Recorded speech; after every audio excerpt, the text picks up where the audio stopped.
NCP এককভাবেই তার সমস্ত সাংগঠনিক এবং নির্বাচনী প্রস্তুতি গ্রহণ করতেছে। আমরা কারো মুখোমুখি নেই, কারো উপর নির্ভরশীল হয়ে আমরা রাজনীতি করব না, কিন্তু নির্বাচনে কৌশলগত কারণে বা দেশের বৃহত্তর স্বার্থে যদি কোনো ধরনের সমঝোতা প্রয়োজন হয় আমরা সেটার জন্য ওপেন আছি, আমরা এতটুকু বলছি। কিন্তু আমরা কিন্তু কার সাথে জোট হবে কি হবে না সেটার উপর বসে নেই, সেটার উপর নির্ভর করে নেই। আমরা আমাদের মতোই কার্যক্রম করতেছি এবং আমরা আমাদের মতো প্রস্তুতি গ্রহণ করতেছি।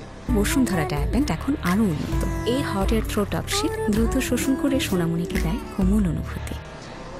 আর দ্বিতীয়ত হচ্ছে আমরা বলেছি যে গতকালকে আমি বলেছি যে জোট করব না, আমি বলিনি, আমরা বলছি অনেক ভাবতে হবে আমাদের, কারণ জনগণের আমাদেরকে নিয়ে অনেক প্রত্যাশা আছে।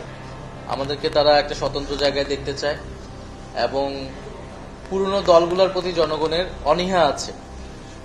আওয়ামী লীগ তো একটা ফ্যাসিস্ট রূপ নিয়েই ছিল, জনগণ তাকে বিতাড়িত করেছে। এছাড়াও যে দলগুলো আছে গত 16 বছর তাদের ভূমিকা জনগণের পক্ষে সঠিকভাবে দাঁড়াতে না পারা এবং ঐতিহাসিকভাবেও অনেক দলের অনেক ধরনের ব্যাগেজ থাকার কারণে কিন্তু জনগণ, আমরা মনে করি, নতুন রাজনীতির আকাঙ্ক্ষা সমাজে তৈরি হয়েছে। সেই জায়গা থেকে আমরা বলেছি যে আমরা এবং বিভিন্ন দলের কিন্তু বিভিন্ন ধরনের কলঙ্ক রয়েছে, সেটা বিএনপিরও বলেন, অতীতে তাদের শাসনামল নিয়ে দুর্নীতি নিয়ে কিন্তু অনেক সমালোচনা রয়েছে। 5ই আগস্টের পর তাদের নিয়ে অনেক সমালোচনা রয়েছে। একইভাবে জামাতেরও ঐতিহাসিক দায়ভার রয়েছে এবং 5ই আগস্টের পরও জামাতকে নিয়ে অনেক ধরনের সমালোচনা রয়েছে।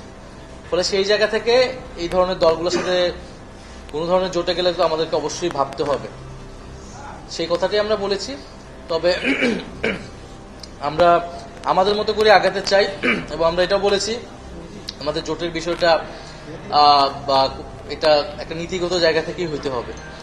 জুলাই সনদ বা বিচার বা গণ অভ্যুত্থানে প্রশ্নে বা নতুন বাংলাদেশের প্রশ্নে, সংস্কারের প্রশ্নে তাদের ভূমিকা কেমন, সেই জায়গায় যদি আমাদের সাথে কাজ আরো আমরা দেখি যে আমাদের কাছাকাছি রয়েছে, সেই বিষয়ে আমরা হয়তো চিন্তা ভাবনা।